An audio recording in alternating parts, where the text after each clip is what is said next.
It's just gone 4 o'clock in the morning here, and there are still tens of thousands of people out on the streets of Hong Kong. 24 hours ago, we saw tear gas and pepper spray being used on the citizens of Hong Kong, mainly students. And it looks very much like that strategy by the Hong Kong police has backfired. A lot of people have come out in response to that. They say they've come out to show solidarity now with the reaction of against the reaction of the police, which is interesting. And they say they are now here for the long haul, Jake. This is, as you say, about democracy.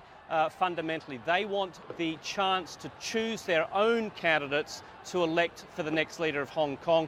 They have now come out onto the streets, and they say they are going to stay on the streets of Hong Kong until they get their demands met, Jake. Andrew, these look, at least superficially, much like the protests that preceded the Arab Spring.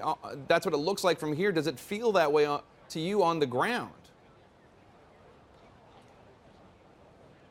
Well, I think superficially is probably the word to use at the moment. Certainly, if you take a big picture view of this, it is all about democracy. It is being led by youth. I think the differences, though, the key differences here is that Hong Kong has a lot of freedoms as it is. There is a freedom of association, there's a freedom of speech. The media is very much alive and noisy here in Hong Kong compared with the oppression that Egyptians were feeling during the Arab Spring and other nations in that region. So yes, there's a broad similarities, but at the moment, if you drill down a bit, they're still quite a long way apart. And the Hong Kongers, they want to do things peacefully all the way through. The question becomes, Jake, if there is another heavy-handed response, what happens then? How do these people, how do these students here deal with what's going on?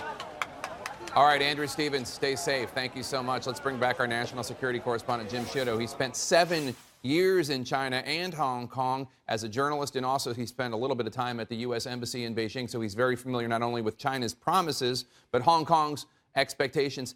Jim, how big a deal are these protests? Give us some perspective. They're a very big deal. They're a direct challenge to Beijing's leadership. They're a direct challenge to the freedoms and the hopes that Hong Kong people have become used to. And one reason Hong Kong people are very worried is that the Chinese government is using a lot of the same terms they used in advance of the crackdown in Tiananmen Square 25 years ago. They're calling the protesters radical activists.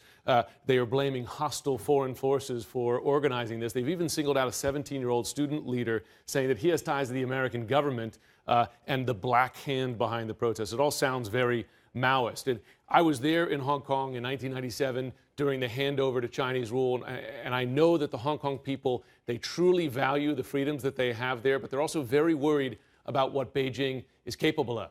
You're looking at, those are actually live pictures right now. And again, it's almost 4:20 in the morning there in Hong Kong. And of course, for those not old enough to remember Tiananmen Square, it was a crackdown on democracy protests in China.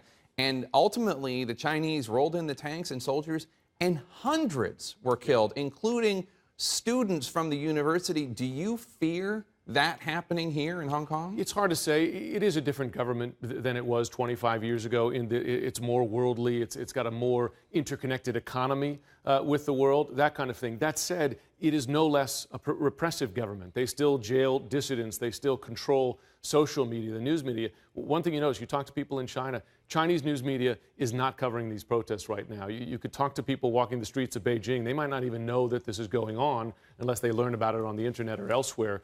So it's a real question. Another point I would make is this. 20 some odd years ago, Hong Kong was essential to China's economy. It was basically China's connection to the world. Today, China is much more connected. Beijing, Shanghai, there are loads of businesses there. Yeah, they don't need Hong Kong for that. They don't need Hong Kong as much as they used to. Let me go back to Andrew Stevens just for a second, because we saw some people putting on some sort of gear. I don't know if it was protective gear. Andrew, what's going on in the streets of Hong Kong right now?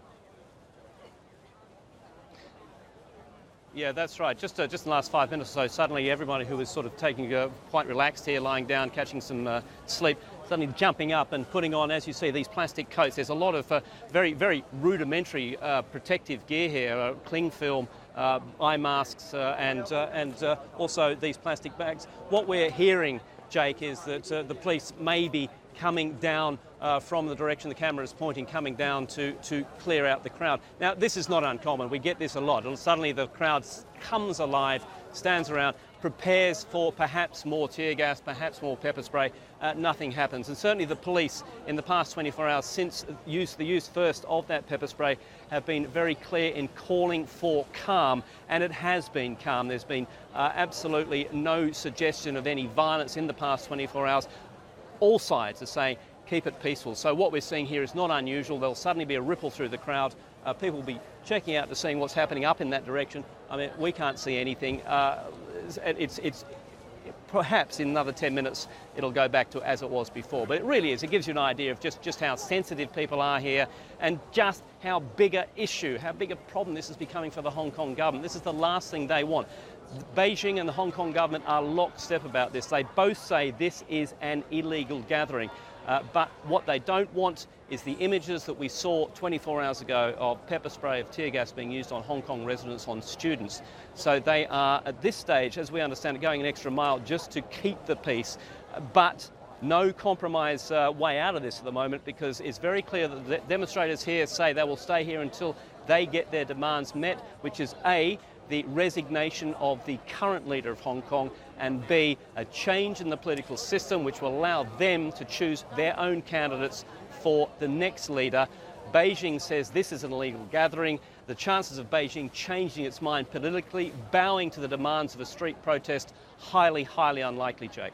All right, Andrew, we're going to stay with you and keep coming back to you as events develop. Jim, I just want to ask you, obviously it's highly unlikely that the demand for the leader of Hong Kong to step down will meet, but what the protesters are asking for is they want to be able to nominate their own candidates. They don't want them selected by some sort of Chinese committee. And this is not a promise that came out of nowhere. When the British handed over Hong Kong back to China in 1997, this was part of what was called the Basic Law. It was part of the treaty, in effect, and it said that Hong Kong would have universal suffrage for the chief executive by 2017, which is 3 years from now.